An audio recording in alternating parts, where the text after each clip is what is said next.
अस्सलाम वालेकुम दोस्तों, इंतज़ार की घड़ियां इख्तिताम पसीर हुई। पाकिस्तान और इंडिया के दरमियान मैच शुरू होने में चंद ही लम्हे बाकी रह चुके हैं, जिसके लिए दोनों टीम्स ने अपनी अपनी फाइनल प्लेइंग 11 कर लिया है। तो पाकिस्तान टीम में दो अहम तरीन तब्दीलियां की गई हैं। आइए आपको पाकिस्तान की फाइनल प्लेइंग 11 बताते हैं, लेकिन उससे पहले चैनल को सब्सक्राइब करें और साथ बेल आइकन जरूर इनेबल करनी है।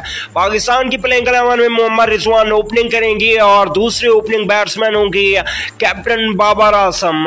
तीसरे नंबर पे बल्लेबाजी करने आएंगे इंडिया के खिलाफ फखर समान, और इंडिया के खिलाफ चौथे नंबर पे खेलेंगे मोहम्मद हाफिज। पांचवें नंबर की बात करें तो यहाँ पे शोएब मलिक को खिलाया जाएगा, और छठे नंबर पे यहाँ पे आसिफ अली या हैदर अली खेलेंगे। सातवें नंबर पे ऑलराउंडर शादाब खान को खिलाया जाएगा।